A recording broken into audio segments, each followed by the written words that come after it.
Hola, bienvenidos, ¿cómo están? Me alegro de verlos. A veces tardamos en dar sala porque, bueno, a poco van entrando, se van acomodando y por eso a veces demoramos el inicio. Bueno, hoy va a ser un día especial, un día muy especial. Ahora se los voy a contar un poco. Antes que todo, Dora, bienvenida. Contanos algo del mes que viene. Ya se Hola, fue un buenas. mes, ya se fue septiembre. Qué bárbaro. Sí, ya se fue. La vida pasa rápido. Bueno, buenas tardes a todos. ¿Cómo están? Gracias por estar, como siempre. Bueno, les cuento. Voy a repasarles el programa de octubre.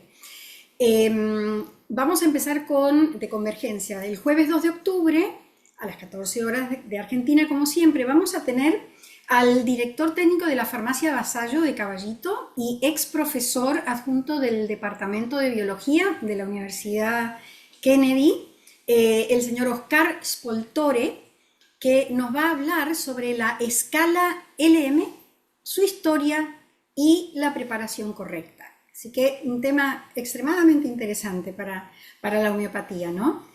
El jueves 9 de octubre a las 14 horas vamos a tener a los doctores Niurka Meneses y Alejandro Montero hablando de la cronicidad y resiliencia en los agroecosistemas, ¿sí?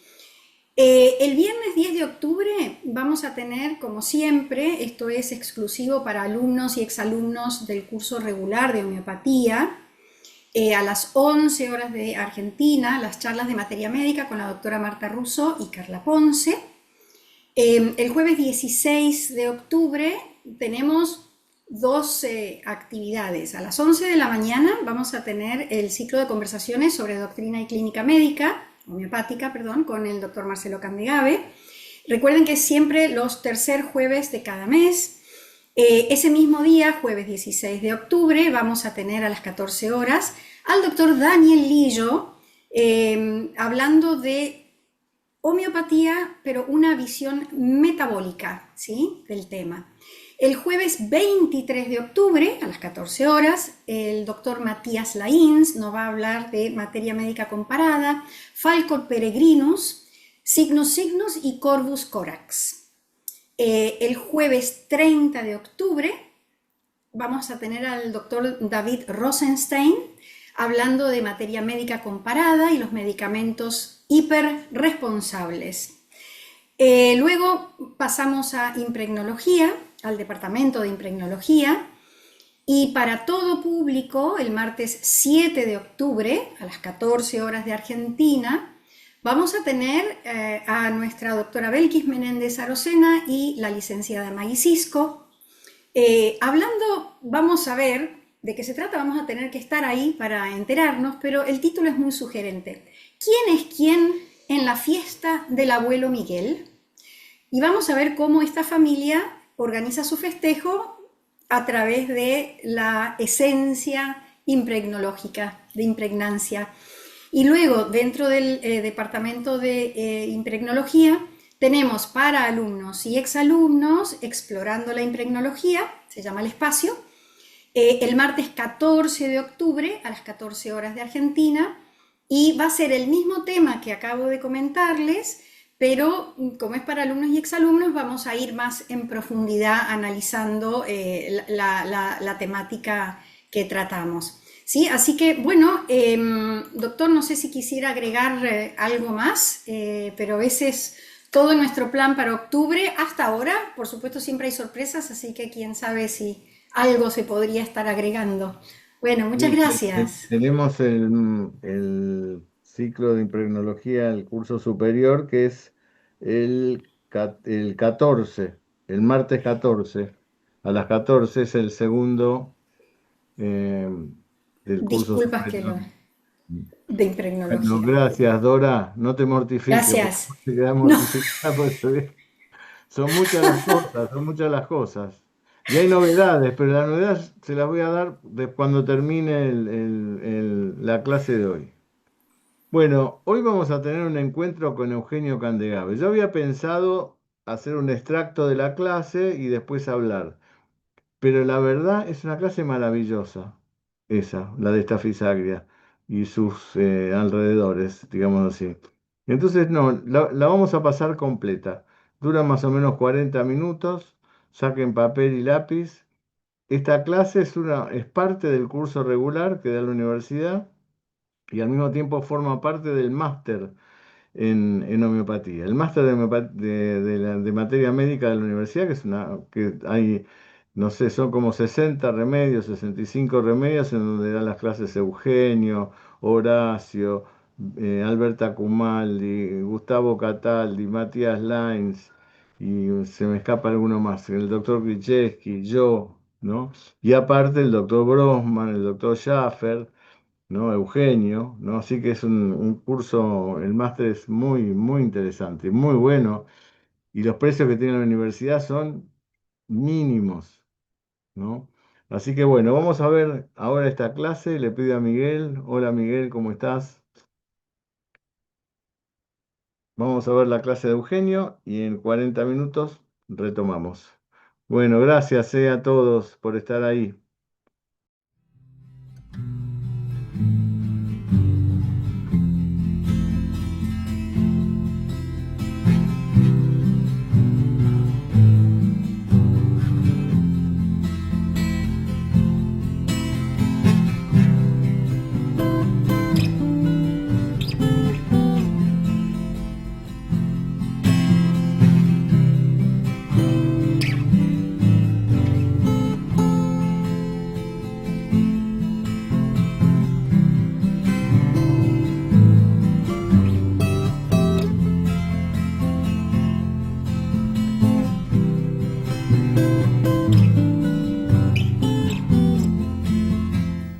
Bienvenidos a esta clase del seminario, donde vamos a hablar de un medicamento que tiene cierta relación con los que hemos dado en las dos clases anteriores, que se llama Staphysagra.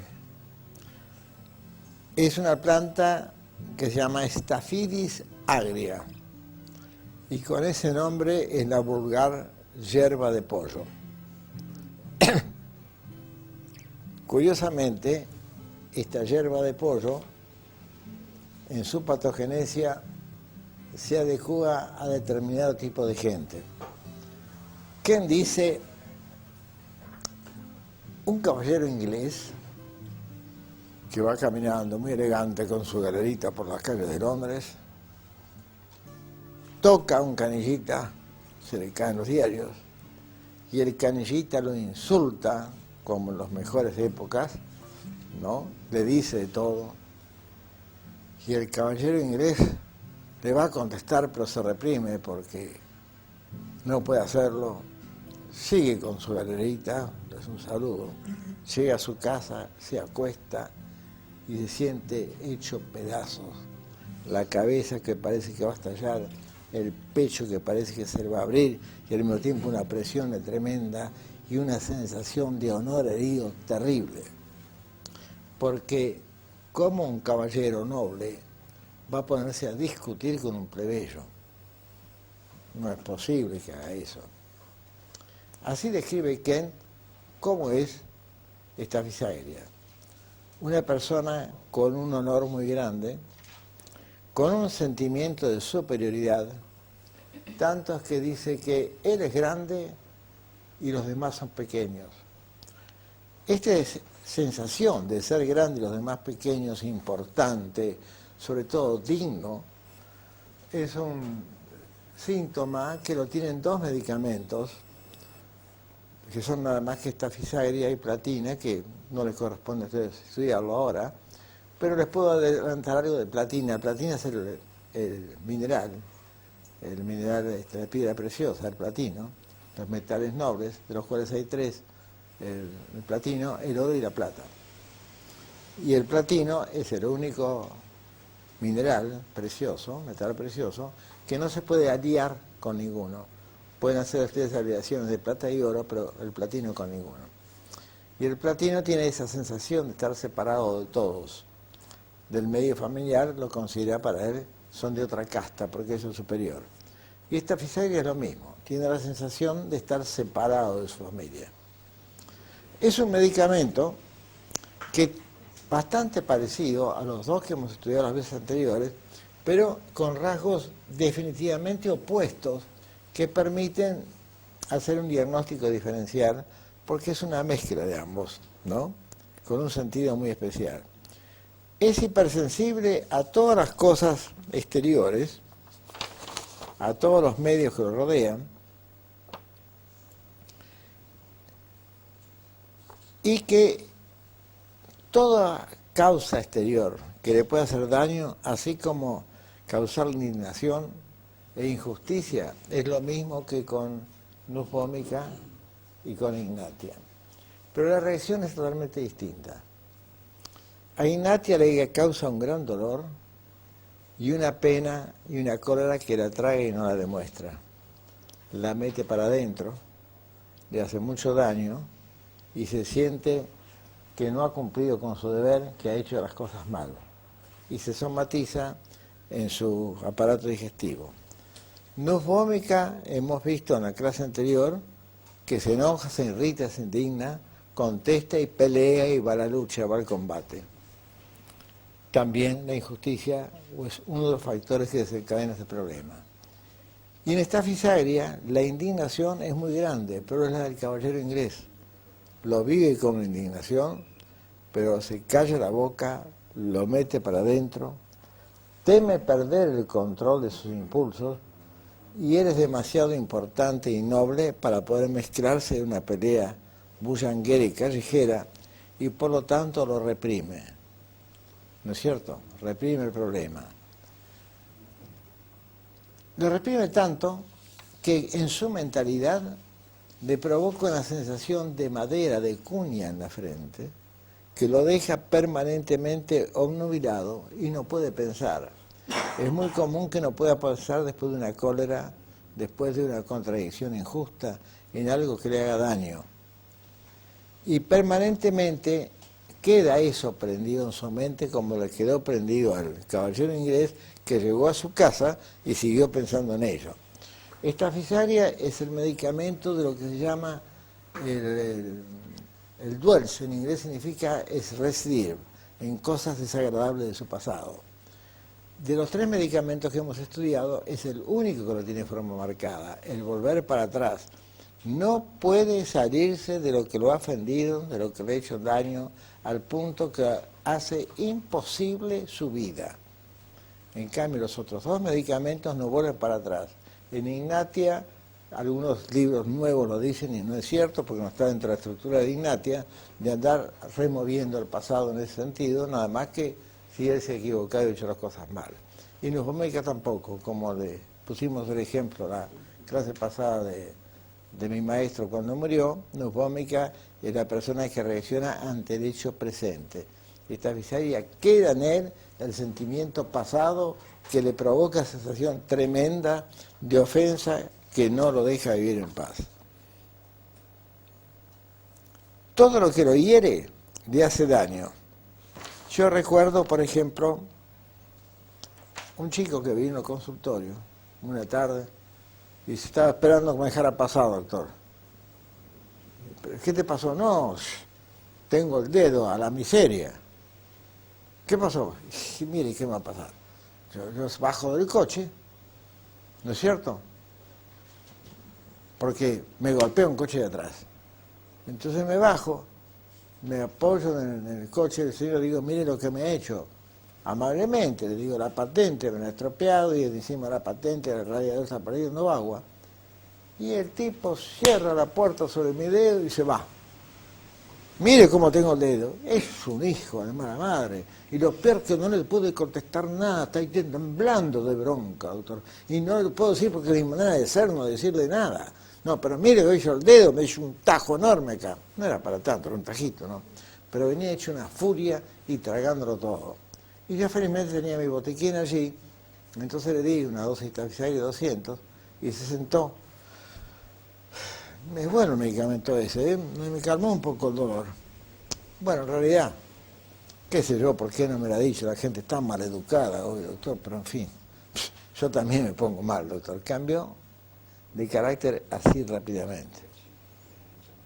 En una oportunidad, mi hija, después del segundo parto, le habían hecho una episiotomía, y el cirujano, que es muy amigo mío, el médico partero, le había puesto, por supuesto, unos puntos. Pero un punto le apretaba mucho y le dolía. Y a la noche, muy indignada, me dice, pero papá, yo no le dije nada a Fernando, pero le dije que me duele y no me vino a ver hasta ahora. Y él había tenido una complicación con una cesárea y con otro problema, una hemorragia, y no había podido venir.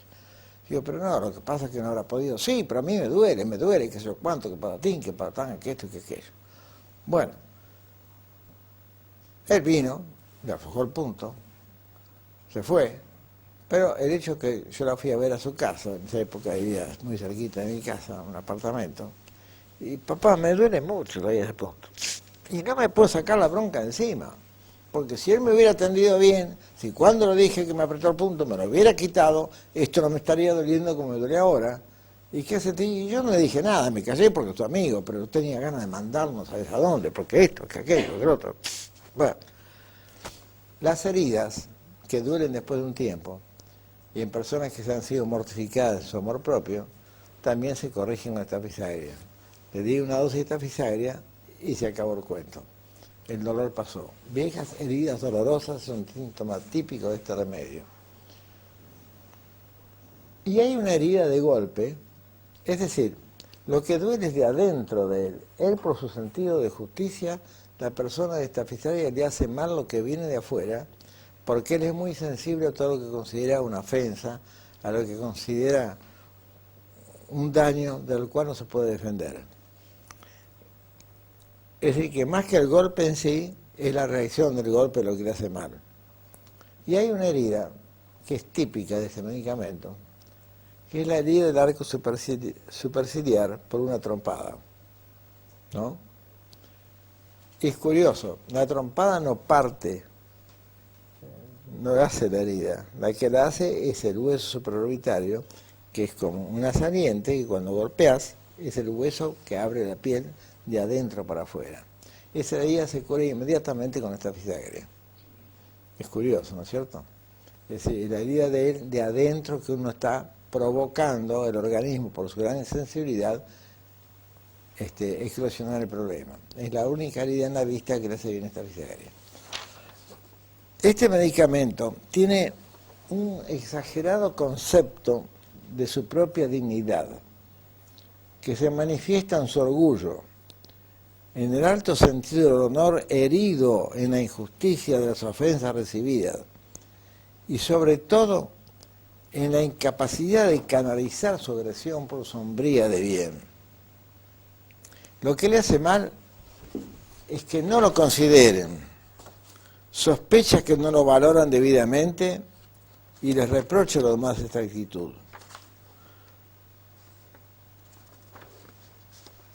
No odia a los demás, pero la ira la contiene y la tiene para adentro. En las épocas de gran opresión política, todas aquellas personas que han sido arrestadas injustamente, que se les han dado vuelta las cosas, que han tenido que callar su cólera, sus enojos, son enfermos que pueden necesitar una dosis de esta fisagria. ¿Es un remedio profundo? Sí, lo es. Lo es desde el vamos, desde el chico. Los chicos no toleran, por ejemplo, las represiones. Y cuando los retan injustamente, ¿qué es lo que hacen los chicos? Es típico. Existe un sentido exagerado de la autosatisfacción, ¿no? Son chicos que comúnmente para defenderse de algo que consideran injusto, mejoran solamente masturbándose. Qué curioso, ¿no? La masturbación le provoca una recuperación, le provoca una especie de autosatisfacción como una descarga de bronca por el hecho de que los han agredido. Y yo tuve algunos enfermos de esta fisagria que me contaban haciendo adultos eso. Una vez a un paciente mío había ido a un hotel con su familia, ya era un hombre de 30 años, y le habían cobrado 2 días, le habían lo habían engañado, ¿no? Porque había un hotel en Pinamar y había llegado a las 3 de la tarde, un día de lluvia, y se iba el día siguiente a la mañana, y sin embargo cobraron 2 días porque se había quedado a almorzar. No pudo decirle a la persona lo que se merecía, podía haber llamado a la policía para que interviniera en la situación, porque ahí el cartelito decía bien claro que después de almorzar hay que cobrar nada más que la mitad, ¿no? Y como había llegado sin aviso, que el hotel no tenía el aviso de registro, y había llegado tarde, tampoco podía cobrar. En definitiva, por más exagerado que se le cobrara, como me explicaba él, podían haberle cobrado a lo sumo un día y medio, y a él le cobraron 2 días. Y confiesa que tenía tan inquietud y tanta bronca la noche que se empezó a excitar y como la señora no quería tener ninguna relación, terminó haciéndose una masturbación, cosa que me lo hacía hace 20 años, y la cosa lo dejó tranquilo. Los chicos de esta fisaria, en cuanto a los retos, los castigan, se masturban. Es una manera de defender su problemática. Y la parte sexual tiene importancia. Ahora ya no, porque lo que les voy a contar no es de ahora. En francés dice, le problème de la jeune mariée. Los problemas de la mujer, de femme de jeune mariée, de las jóvenes recién casadas. Ahora daría risa este asunto, pero aunque les parezca, en alguna época se casaban vírgenes las mujeres. Y entonces, es así. La chica que se casa virgen y que tiene un deseo sexual marcado, como una esperanza, y se encuentra con un marido que la primera relación es dolorosa y que no puede satisfacer su deseo sexual contenido durante mucho tiempo, hacen cistitis, ¿no? Después de recién casada. Y tiene una particularidad que es muy interesante. En la cistitis, los hombres, que es menos común, las mujeres, es muy raro que alguna vez no hayan tenido una cistitis en su vida, tiene un dolor ardiente que puede ser al comienzo de orinar, durante la emisión y después de la emisión.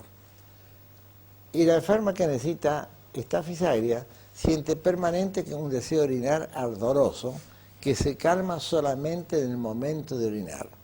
Y en el momento que orina, la uretra se calma a pesar de doler más, porque está sacando hacia afuera.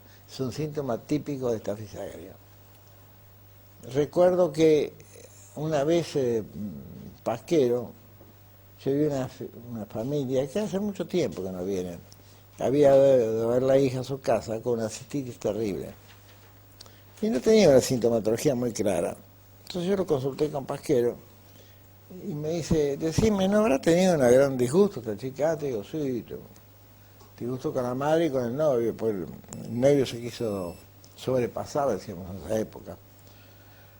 Y la madre le retó encima porque ella llegó tarde a la casa y la chica terminó con una cistitis.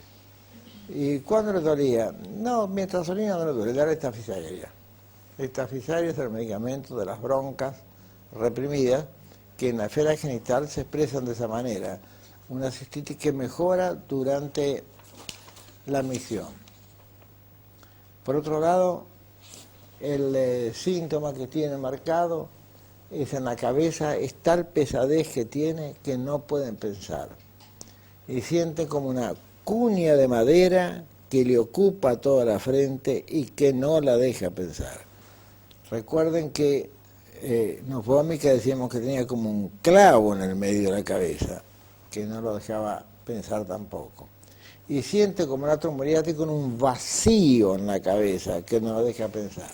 El hecho es que es tanto el daño que le hace la represión emocional que el pobre individuo no puede pensar. Sí tiene esta fisaria un síntoma muy parecido a nufómica, que es la hipersensibilidad por todo lo que está alrededor. Al punto que si tiene una hemorroide no se puede sentar. Eso es muy común, ¿no?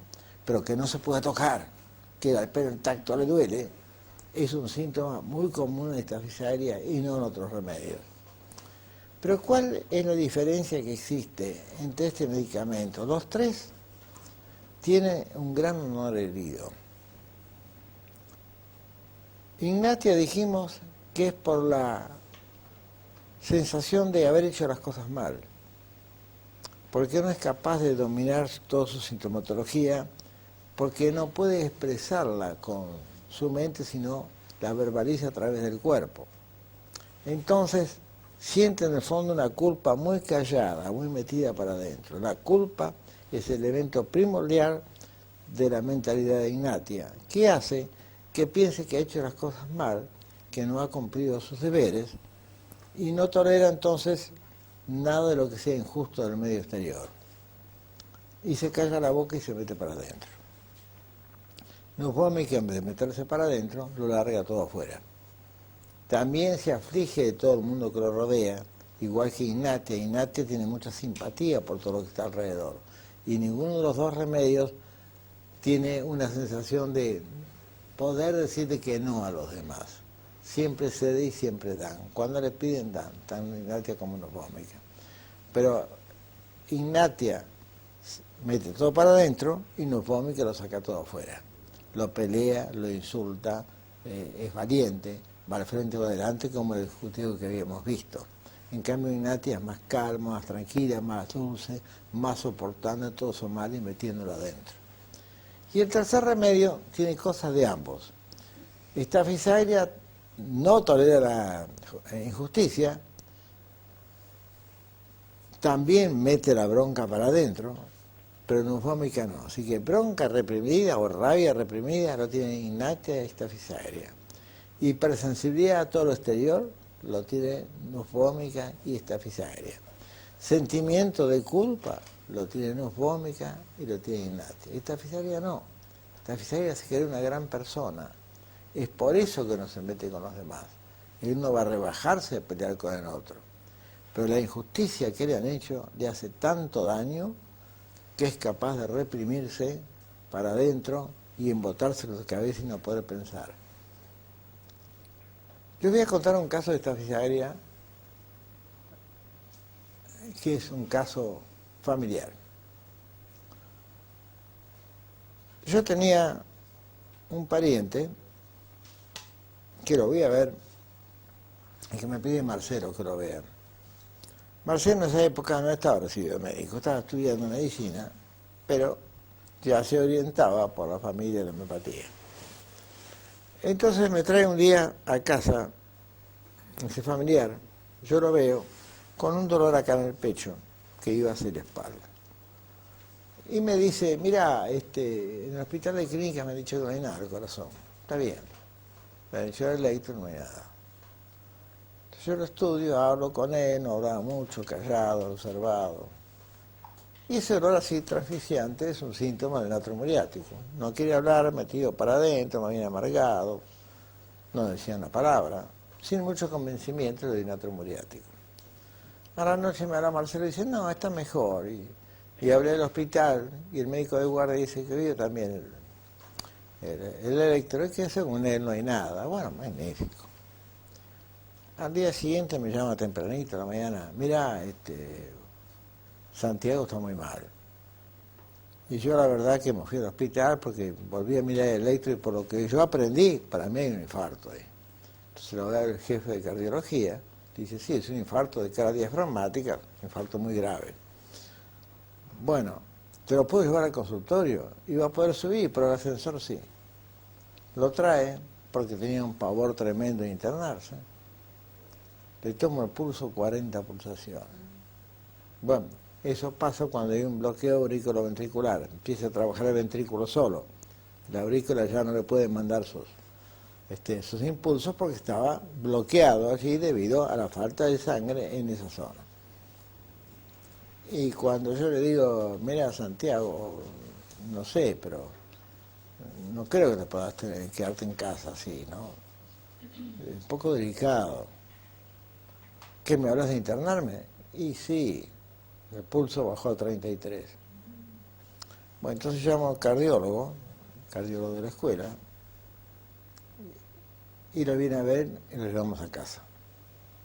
Lo llevamos a casa y me acuerdo que después entre el cardiólogo, Marcelo y yo, y mi esposa lo subimos como en sillita de oro hasta el primer piso. Trajo su monitor, pusimos el monitor, le dimos algún otro remedio, no sé qué era. El infarto estaba allí, el pulso 40, fijo. A las 1 de la mañana lo llamo pajero. ¿Y por qué lo nombro pajero? Porque en general los profesores que enseñan en el mundo se dedican a enseñar y no a ejercer mucho. En cambio, lo poco que pudimos enseñar nosotros, poco, mucho, no sé, está acompañado siempre de la experiencia clínica. Y esas experiencias clínicas no se olvidan, sino más. Y Pajero lo ve, se pone a hablar con él, estaba el monitor, el pulso, no había insuficiencia cardíaca, no había una dilatación grande del corazón, pero el infarto estaba allí, lo marcaba bien. Y el cardiólogo se queda a las 2 de la mañana conmigo, con Marcelo, con el paciente y con Pajero al lado. Y siempre Pajero decía lo mismo, viste bien, pero después te cambiaba el remedio, ¿no? Era incapaz de decir que lo que hiciste estaba mal. Y la nota, orgullo, rabia, refudez y metida para adentro. Otro síntoma más, opresión en el corazón, dolor extendido en la espalda, remedio estafiza aérea, 200. ¿Tenés estafiza aérea? Sí, 200, sí. Abra la boca, Santiago. Pum, le pone. 5 minutos después, viró, el pulso estaba en 80. A los 5 minutos nomás. El cardiólogo no lo podía creer, digo, esto es antología, me dice, esto es. A la mañana vino a ver, dice, mira, el infarto parece que tuviera 3 días ya. Al día siguiente parece que tuviera 1 semana. Y a los 10 días no tenía más nada. Desapareció. Y había sido un infarto. Y con estafizaria 200, él se curó. Y yo le pregunté, ¿pero por qué lo diste? Y porque, mira, adoptó una pose muy especial en la cama, no quería mucho hablar, ocultaba su problema. Y todo esto empezó desde un disgusto con el socio. Y me dijo que él no había querido pelear porque él no se metía en esas cuestiones. Si el socio es una mala persona, él no tiene por qué rebajarse. Prefiere perder y no discutir. Pero confiesa que en el fondo me hizo mucho más de lo que yo creía. No es tanto lo que perdí económicamente, que fue bastante, pero sino sobre todo la manera que lo hizo una persona que yo ayudé tanto. Yo no debo mezclarme en ese tipo de cosas.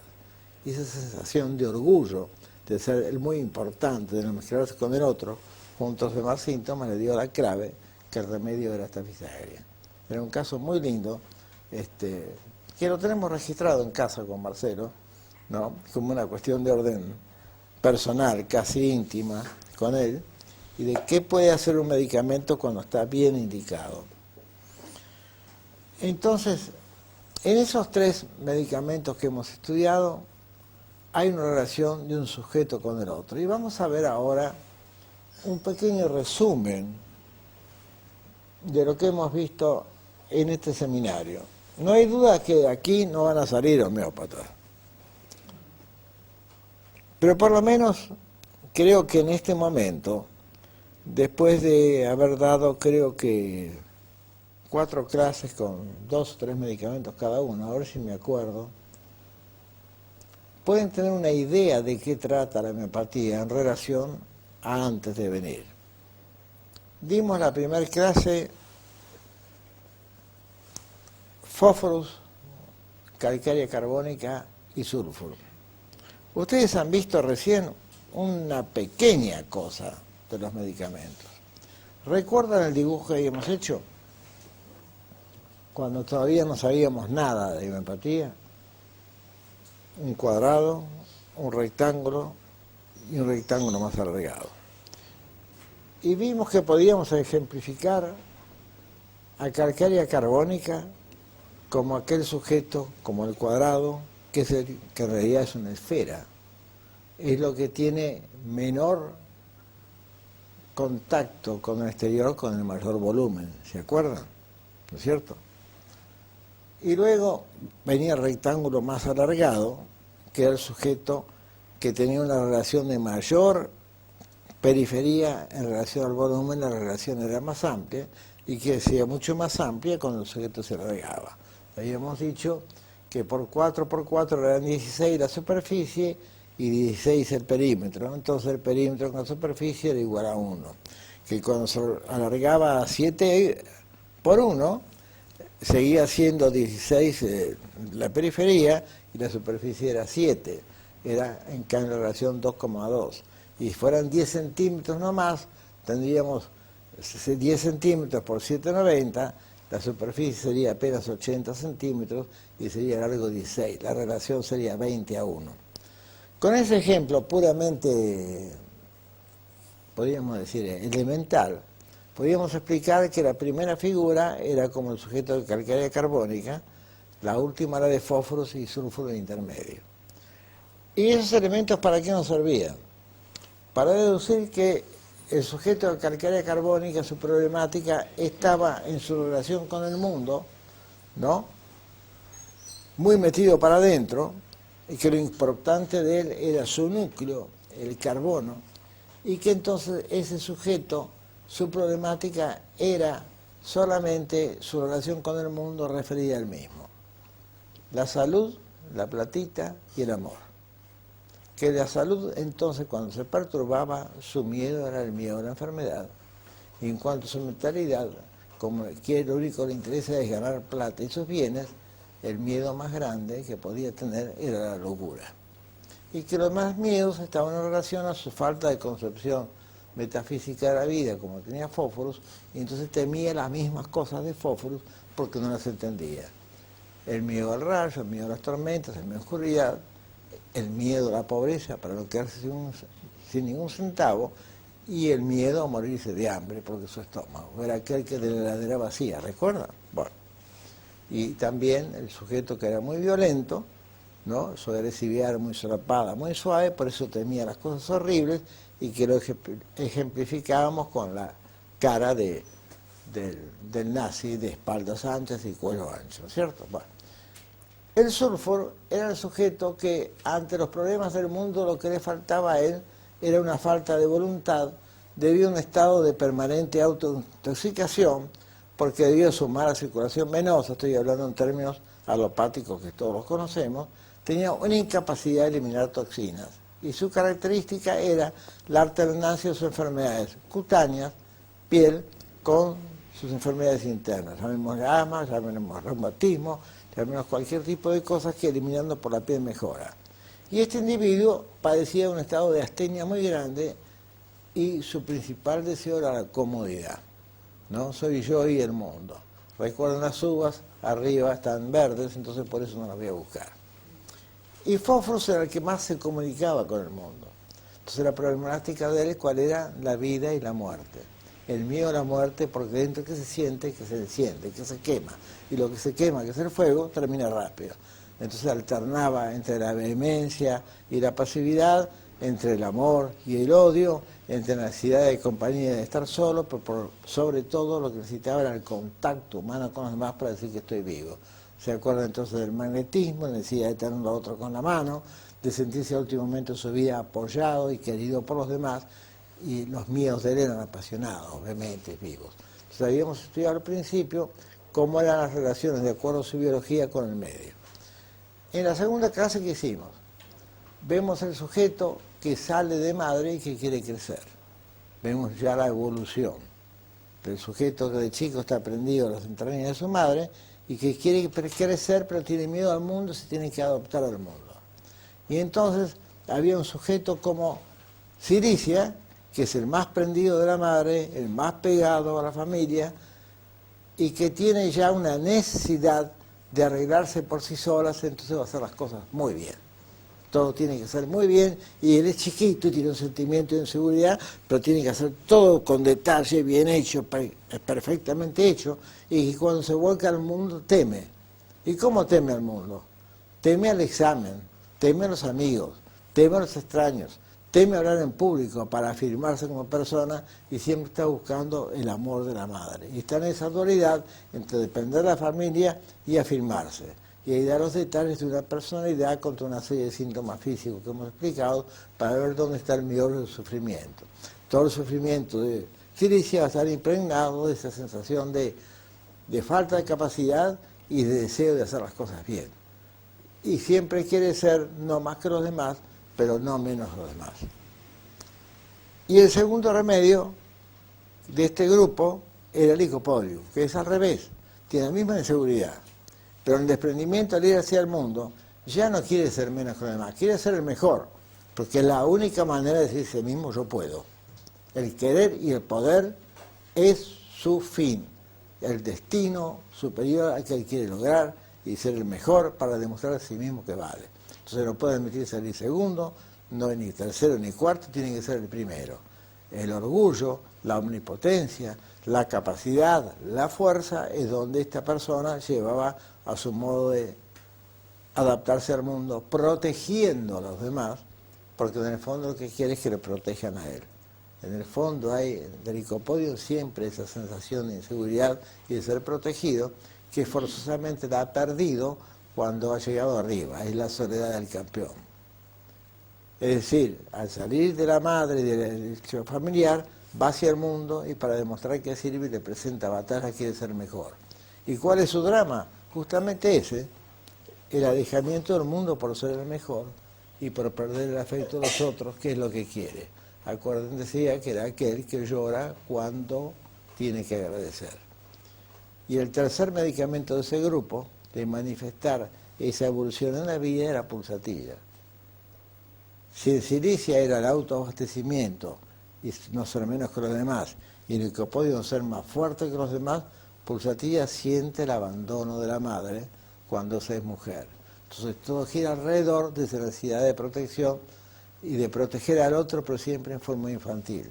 Siempre es la nena que llora. Cuando da el pecho llora, busca el mismo, entonces variable, contradictoria, a veces se enoja, pero siempre los enojos terminan en el llanto y el llanto termina con el consuelo. Acuérdense de que es una flor de viento, que las nubes borrascas pasan por el consuelo, como siempre la sensación de nube que tiene alrededor, poseen problemas de fiebre o problemas de malestares, todo pasa con una caricia, con el afecto. Eso es pulsatilla. Bueno, y después, en la tercera clase, vimos los remedios, digamos, del alejamiento de la gente. Estos tres primeros van hacia la gente. Silicia, ¿cómo? Que no quiere que lo consuelen, con el magnetismo. Licopodium, ¿cómo hace la gente? Con la admiración del otro. Pulsatilla, ¿cómo hace la gente? Con el mismo. En cambio, estos tres remedios que dimos después, los dos que dimos después, se alejan de la gente. Uno por indiferencia, como era Sepia, por una aversión al sexo opuesto que lo manifiesta con el marido. ¿Y tratando de qué? Para triunfar en la vida. De industrializarse, de ocuparse, de hacer las cosas bien, pero en unos términos poco femeninos. ¿Cuál es su drama? De no ser mujer, de no querer al marido y de sentirse una desgraciada. ¿No es cierto? Entonces adopta actitudes masculinas, tiene las espaldas anchas, la cintura pequeña, ¿no? Y puede ser una gran ejecutiva y necesitaba estar ocupada. Y su sentimiento desgraciado es de no poder ser feliz. No poder ser feliz porque no cumplir su rol de feminidad. ¿No? Y la otra es distinto, más que endógeno, es un problema endógeno sí, pero de resentimiento. Ha buscado el afecto antromuriático, es la sal común, el cloruro de sodio, el elemento más importante del suelo fisiológico. Recuerden que les había dicho que todos estamos bañados de líquido interiormente y todas nuestras partes expuestas al mundo están muertas, ¿no? La queratina de la piel está muerta, las conjuntivas y las mucosas que están vivas están siempre humedecidas. Entonces ese individuo que está en disfunción con el mundo que lo rodea tiene una gran avidez de los elementos que a él le faltan, que los digiere mal, que es la sal de cocina. Por eso come y adelgaza, por eso pide mucho amor y cuando las menos se resienten, y su problemática está en eso, cuando se mira al espejo se encuentra que es un desgraciado, ¿no es cierto? Que no ha servido para nada, el individuo que busca el amor imposible y que queda fijado a las pérdidas afectivas del pasado. La fijación de las pérdidas afectivas es su problemática fundamental. Como en Sepia la problemática fundamental es la fijación a su incapacidad para dar afecto. Como en calcárea carbónica su problema fundamental es la sensación de pérdida de contacto con la vida y con el Dios por sus necesidades materiales, por eso tiene una gran miedo a que él no se salve, a que Dios no lo salve. Muchos curas han sido calcárea carbónica, los gordos y petizos, porque se ha dedicado a lo material de la vida, la comida, la fortuna, el dinero. y lo único que ensueña él o delira es con fuego, con criminales y con ratas. Mirá qué vida divertida, tipo este, ¿no? Y Pulsatilla, en cambio, era la mujer que está necesitada, siempre está rodeada de afecto, de cariño. Entonces, cuando están apenas y tristes, una palmadita las mejora. Y en cambio, Natro Moriarty, con una palmadita los manda a paseo. Porque es tanto la resistencia que ha puesto a que le den a destiempo el afecto, cuando se lo dan, dice, y ahora me venís a dar afecto, yo lo necesitaba antes, ¿no es cierto? Esos son los remedios que vimos.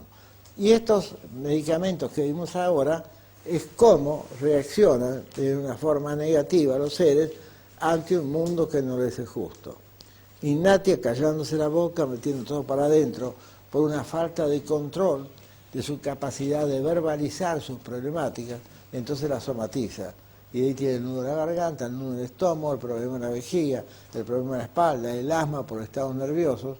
No quiere que la consuelen porque cree que no lo merece, pero es diligente, servicial, es la persona que ha tenido la sensación que no ha cumplido con sus deberes, como el ejemplo de la monjita que no cumplía sus votos, y también se aleja de la gente no porque no la quiera, sino porque cree que no la merece y se pone a llorar.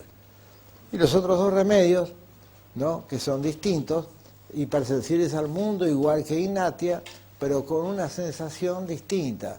Nus vómica, proteger a todo el mundo, ocuparse de los demás, resentirse cuando no puede hacer lo que él quiere. Él siempre quiere llegar a hacer lo que él puede. Por eso tiene la sensación al final de su vida de que nunca va a triunfar. Success never es un síntoma que está explicando su ilusión de que no vaya a poder triunfar porque es tanto la fuerza y el empeño que pone que termina por agotarse, ¿no? Debilidad irritable son las dos palabras que sintetizan esa cualidad nufómica que quiere que las cosas se hagan, pero que se hagan bien, y se enoja y se desgasta y ve que los demás no lo acompañan. Tipo leal, un tipo justo, un tipo digno, que se rompe el alma para hacer las cosas bien, que se enoja y grita y que termina agotándose. Y el otro medicamento que habíamos estudiado recién, de la justicia, era esta bisagria que tanto como Ignatia y Nusvómica tienen la sensación del amor propio herido, es el individuo que puede más su orgullo personal y su sensación de que él es más digno que los demás, que no se va a mezclar con el otro y entonces sufre para adentro. Se lo calla, se lo mete para adentro, no lo larga como Ignatia, pero no por esa sensación de falta de cumplimiento que tiene Ignatia y confusión interna, sino al contrario, él se siente muy importante, muy capaz, muy digno. Ignatia no, se siente deprimida y chiquita, ¿no? En ese sentido parecido a nufómica, pero no la larga afuera, se mete para adentro. Entonces, los síntomas físicos los pueden leer en los libros de materia médica. Y cuando tomen un libro de materia médica, les recuerdo, lean lo que están en las palabras negritas, que son las más importantes. Y los que están en cursivas tienen menor importancia, pero tienen valor. Los que están en letra itálica, léanlo como una novela. Ya va a servir. Es lo que va a corroborar algún síntoma. Pero simplemente lo que hay que recordar es lo otro, ¿no es cierto? Hay que recordar que calcárea carbónica es un friolento que transpira en la cabeza durmiendo, ¿no es cierto? Y que tiene diarrea por la leche. Hay que recordar el surfo de alternancia entre las enfermedades internas de la superficie, que saca los pies afuera de la cama y que son sucios y que está cantado con su roña. Hay que recordar el fósforo de sensación de fuego, que se quema, ¿no? Y que come y adelgaza y que crece muy rápido. Y de pulsatilla, que es calurosa, tiene sabañones, le molesta el lugar cerrado. Y de silicia, que tiene mucho frío en los pies y no la deja dormir y quiere hacer mal la leche. Y del licopodium, que le encantan los dulces y que se hincha apenas come, ¿no es cierto? Y quiere hacer mal el calor del medio ambiente como el lugar cerrado con mucha gente alrededor. Y son síntomas que hay que acordarse poco a poco. Y eso está en letras bien claras. Pero sobre todo lo que hay que comprender al paciente como un ser humano que se asemeje a los medicamentos que estudian. Y en el prólogo del repertorio, que es nuestra indicación para llegar a un medicamento, que nadie lee los prólogos, nunca, jamás, ¿no? Uno va al tema y se olvida lo importante. Y el prólogo de Ken dice, elija los síntomas mentales más importantes, los más originales, los más personales, los que más valor tienen. ¿Y cuáles son? Los que están explicando el modo de ser de la persona. Entonces uno elige 1, 2 o a lo sumo 3. Hay técnicas para eso que la ha desarrollado Marcelo y aquí el doctor Carrara, que tiene hoy la gentileza de venir a acompañarnos en la última charla. Él y Marcelo han desarrollado un método muy sintético, muy claro de cómo se debe tomar una historia clínica en relación cronológica a la importancia de los síntomas que han aparecido últimamente con los que ha tenido toda la vida y los síntomas generales, los que son importantes o no, que ya estaba escrito en todos los libros de homeopatía. Pero como todo se ha desperdigado, así como los mutuales se llevan la medicina hoy, la ponen en el bolsillo y hacen un diagnóstico en 3 minutos, todo eso quedó fuera de un contexto racional y entonces nos enseña la homeopatía cómo se debe enseñar. En cambio, lo que han hecho los viejos homeópatas y lo que vienen haciendo ellos ahora, que son motivos de sus clases, es codificar bien una manera de estudiar a un paciente. Y repetir lo que dice Kent. Una vez que uno tomó el cuadro mental, como dice Hahnemann, la parte más importante del trabajo ha concluido, hay que empezar a tomar todo el resto del cuadro. Y después, una vez que uno hace el despliegue de la repertorización de los síntomas, ver a qué medicamento más se le parece el paciente que tenemos en estudio. Entonces hay que estudiar bien el remedio para comprender. Sí, son iguales estos síntomas. Por ejemplo, ponemos un enfermo así. Miedo a la oscuridad, miedo a las tormentas, peor estando solo, mucha sed, deseo de sal. Punto. Fósforos y calcárea carbónica. Entonces hay cosas para preguntar al enfermo. Esto es lo que tiene. ¿Cómo es respecto a los celulares? ¿Qué hace cuando llega a casa? Cuando está mal. A mí me encanta que venga mi señora, me tenga la mano. Eso no es calcárea carbónica. ¿No?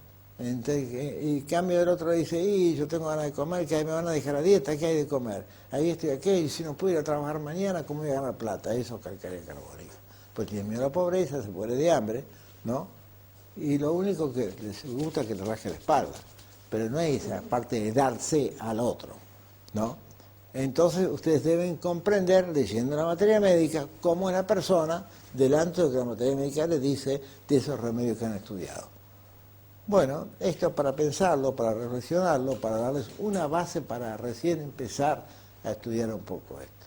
No van a salir homeópatas en 6 meses sino un año, pero por lo menos van a ir aprendiendo a descubrir un mundo distinto, un mundo donde la universalidad está el ser humano íncito en ella y donde este tipo de medicina puede abrir un abanico para comprender al cosmos en su totalidad, para comprender al hombre dentro del mundo, dentro de la sociedad y dentro del sentido metafísico y evolutivo de la humanidad. Y entonces van a tener la posibilidad de con medicamento de ver cómo va cambiando y cómo se va mejorando y dulcificando, si quiere, una persona, un ser humano.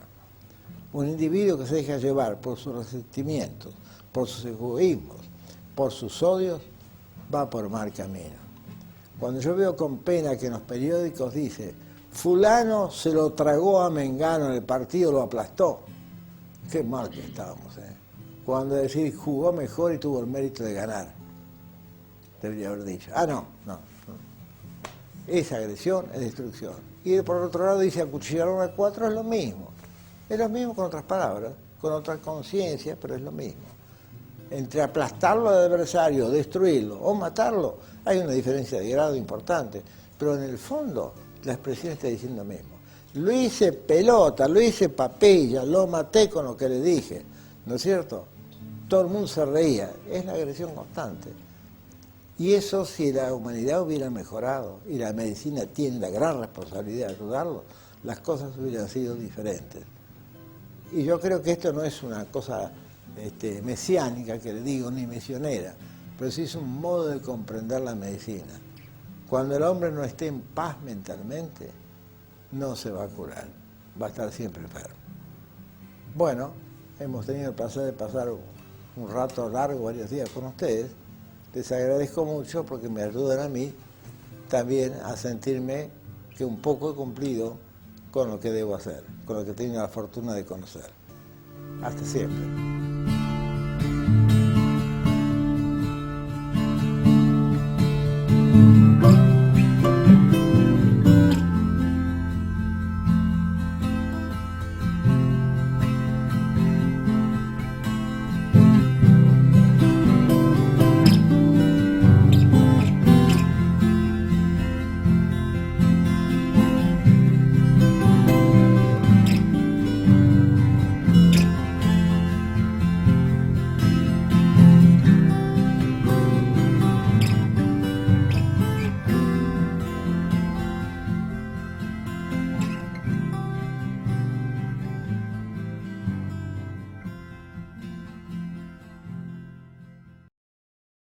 no, yo cuando volví a ver esta clase, no me acordaba que estaba Hugo, nos había visitado en aquel momento en Argentina. Esta clase es del 2004, 2003, más o menos ahí en esa época se hizo esta grabación. Como todas las clases que están en el curso regular, que es en un estudio y en un auditorio, y bueno, se ve quienes lo grabaron un director de televisión, así que está muy bien grabado, aunque en aquel momento no había alta definición, pero las clases están muy bien grabadas. ¿Qué clase la de Eugenio esta? ¿Qué clase la de Eugenio? Yo no he visto una persona, otro maestro de homeopatía, que hable de la existencialidad de los medicamentos como Eugenio.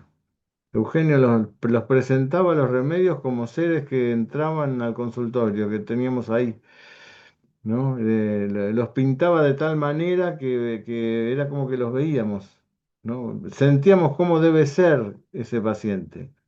Cosa que le falta tanto a veces a maestros de la actualidad, ¿no? Que no nos dan esa imagen del remedio, que por ahí se detienen mucho más en la sintomatología, a veces por ahí más profunda y demás, pero no en la imagen, ¿no? Que es tan importante para nosotros, ¿no?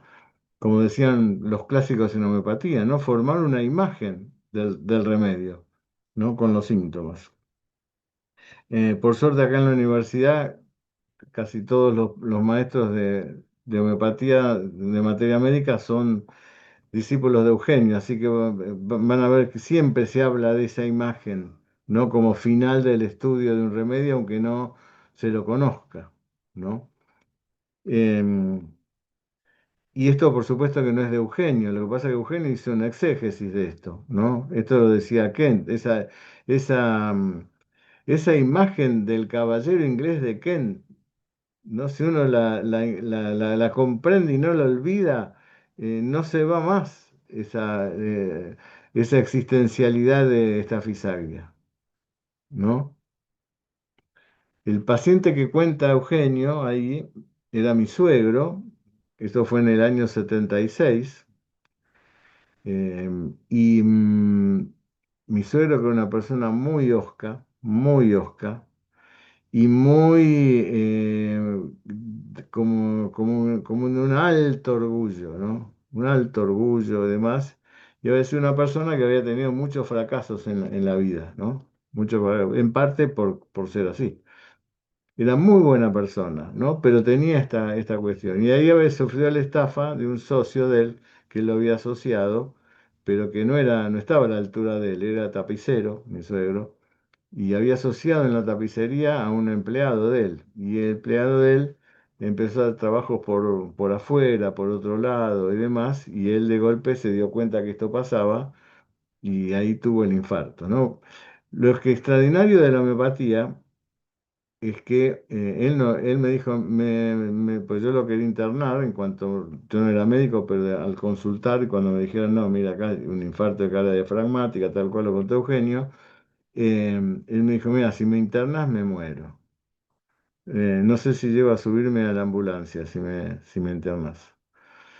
Y estaba muy bradicárdico y yo le dije a Eugenio, bueno, ¿qué hacemos? Y así fue cuando Eugenio dice, bueno, que venga a casa. Y estuvo una semana viviendo él y mi suegra en la casa de mis padres como si fuera una clínica, ¿no? Cosa inolvidable, ¿no? Inolvidable. Mi suegro después no quiso hacer ningún estudio más de nada. No quiso hacerse ningún otro electro, no quiso ver ningún médico. Solo lo veía muy cada tanto el doctor Pasquero. Después de la consulta con él le salió una placa psoriásica a mi suegro en una nalga, em, que él encima como tenía el pudor de Tafisagria, ¿no? No quería mostrar, ¿no? Y yo veía que tenía problemas para sentarse, y más no quería mostrarnos, hasta que un día me dijo, bueno, como, digamos así, te lo muestro, ¿no? Una placa. Bueno, esa placa, mi suegro vivió 30 años más con esa placa. Salió de la muerte a vivir 30 años más. Nunca tomó más nada que estafisagria alguna que otra vez. Si él hubiera hecho las cosas más rigurosas, seguramente esa placa se le hubiera ido con alguna dinamización de esta fisaglia, ¿no? Pero imagínense, él iba cuando él lo decidía a verlo a Pasquero. Eh, que Eugenio hizo una exégesis no solo de lo que tienen los remedios, sino de lo que no tienen los remedios. ¿Por qué este remedio tiene culpa y este no? ¿Por qué este tiene pena y este no? Entonces, en los parecidos, en los parecidos, las diferencias eran estas cosas, estas pequeñas grandes cosas, ¿no? Esta fisagria tiene ese mundo interior y que tiene que ver con el pasado, ¿no? Y claro que es un colérico también, pero la mayor parte de la cólera la tiene reprimida. En cambio, en Usbómica, la mínima cólera está expuesta, lo mínimo está expuesto, ¿no? Tafizaglia en Usbómica va a estar pidiendo perdón siempre por, sus exabruptos. Bueno, no me di cuenta, perdón, es mi carácter, bueno, es la noche, bueno, con lo que me dijiste, etcétera. Esta no. ¿Y eso en qué se refleja? En que no tiene culpa. Tiene una situación con su propia dignidad. Entonces, este manejo que hacía Eugenio de los remedios, ¿no? Y estas imágenes de los remedios son maravillosas, son maravillosas. Bueno, les decía, fíjense, Eugenio habló de platina, de estafisagria, de Natrium muriaticum, de ignatia, de silicia, de fósforo, de calcárea arbónica, de licopodium y de pulsatilla. Todos esos remedios fueron tocados en una clase. Entonces, y fíjense que Eugenio siempre habla de lo mismo, lo que tiene uno, lo que le falta al otro. Y cuando hay dos que tienen lo mismo, ¿qué es lo que le falta a uno del otro para poder comprenderlo? O sea, es muy importante porque uno dice, ¿por qué esta fisagria no tiene culpa? Claro, no tiene culpa por ese alto sentido de dignidad que él tiene respecto de sí mismo. Entonces, el problema es de los otros, no mío. ¿Cómo ese lord inglés le va a decir algo a esa canillita que lo insultó? ¿Cómo se va a rebajar a decirle algo?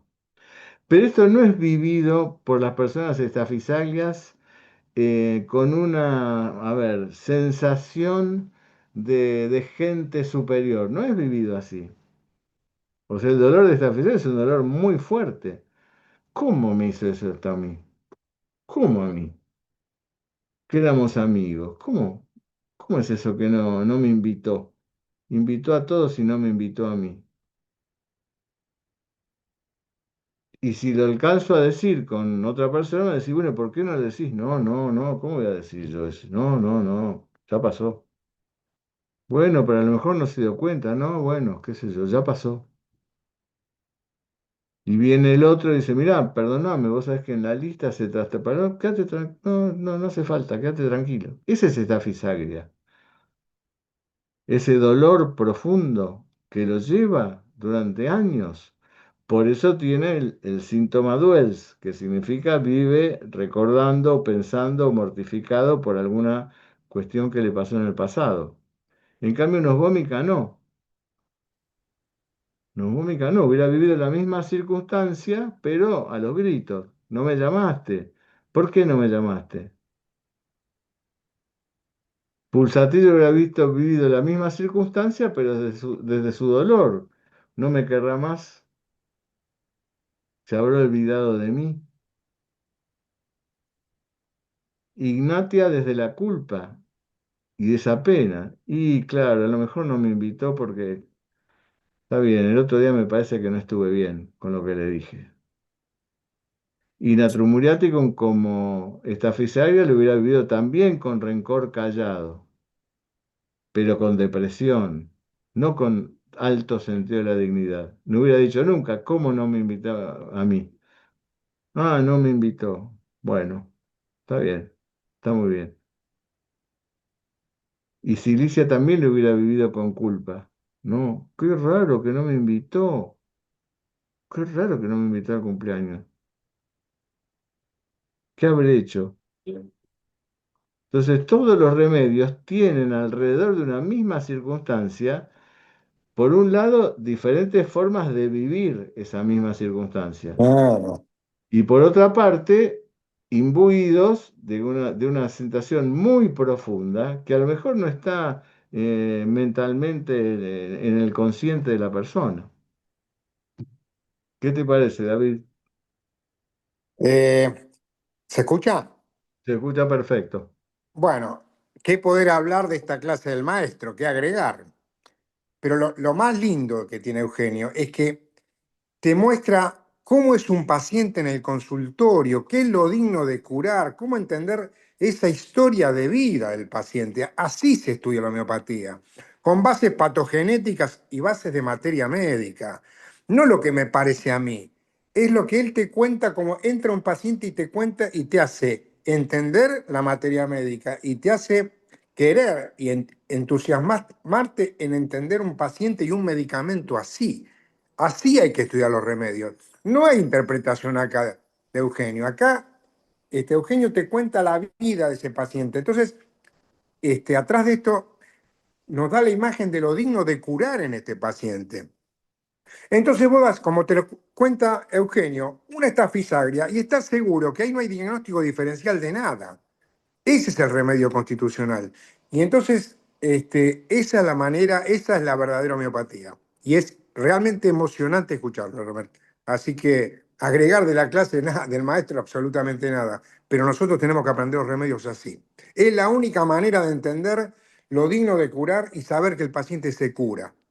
¿Me entendés? Sin interpretaciones, sí que me parece que puede ser, o agreguémosle lo que se me ocurre a mí. Así que la verdad que muy bueno, la verdad que espectacular, espectacular. Excelente, David.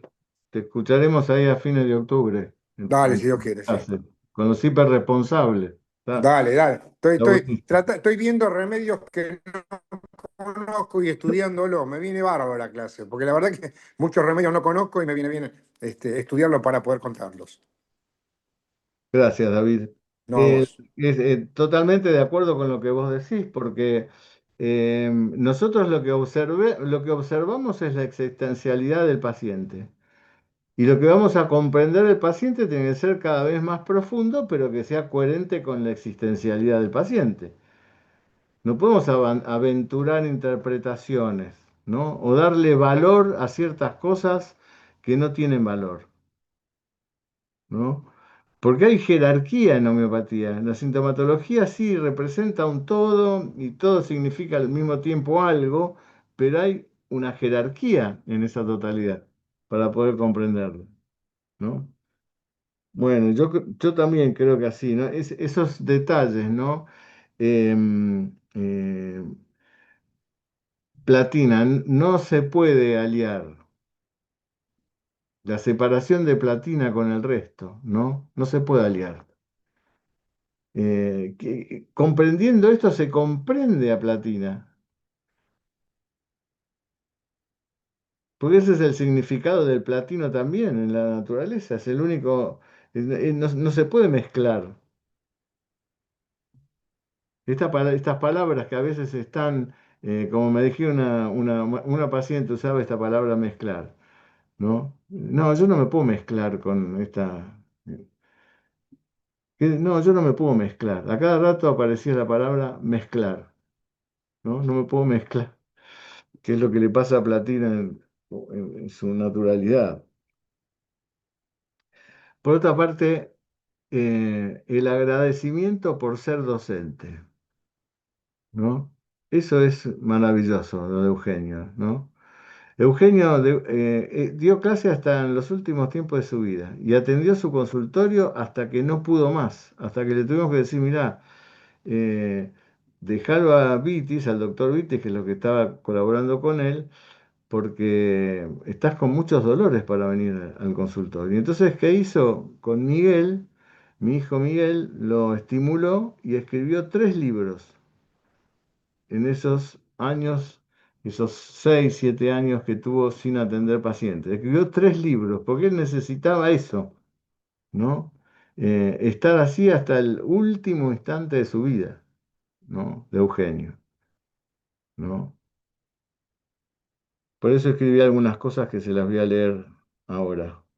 Va a haber la semana que viene, les va a llegar seguramente, hay un replanteo del máster en homeopatía, porque cuando yo escucho esta clase de Eugenio, así como las de Brosman y demás, yo digo, qué pena que no, que esto no esté más, eh, digamos así, más a la vista de las personas, ¿no? Porque esta experiencia que tiene, Eugenio dijo una cosa muy importante ahí, ¿no? Los maestros que siguen atendiendo pacientes. Hay grandes maestros en el mundo en la actualidad que no atienden los pacientes, que se los atienden sus secretarios y demás. Esos dirigen grupos y bueno, y toman de esas, participan alguna vez, ¿no? Pero han perdido el hilo de la individualidad, de la atención individual. Eso se ve en muchos lugares, ¿eh? En India, por ejemplo. O sea, el maestro o el profesor da una visión respecto a lo que le cuentan los secretarios que están trabajando con él, con su metodología, eh, y bueno, él hace un pequeño análisis así por arriba e indica qué es lo que hay que dar. Eso lo he visto yo personalmente. Me acuerdo en Agra, que estuve en el consultorio de un indio y que tenía tres asistentes que estaban encima sentados en unas sillas más chicas. Yo me senté en la silla del paciente, era más baja que la silla de él, que estaba del otro lado del escritorio. Pero bueno, Eugenio nos deja esta cuestión de la vivencia del tratamiento con el paciente de manera altamente individualizada. Y eso le pasó a Pasquero, a Brosman, hasta los últimos días de su vida, ¿no? Bueno, Eugenio.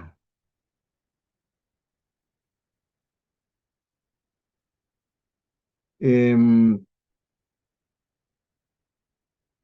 Bertolt Brecht, que fue un poeta, un dramaturgo alemán, que murió en el 56, un hombre muy criticado en su época, muy crítico él también, pero muy comprometido, muy comprometido. Él había diseñado lo que llamaron, no lo dijo él, los demás le pusieron el teatro épico, ¿no? Porque él decía que si el teatro no servía para despertar conciencia, no servía, que a él no le mostraran cosas para entretener porque él quería despertar conciencia, para él era esa su misión como poeta y como escritor y como dramaturgo, ¿no? Por supuesto fue exiliado por el nazismo, ¿no? Pero hay un poema de Bertolt Brecht, un poema que me hizo acordar mucho a Eugenio y a tantos otros, ¿no?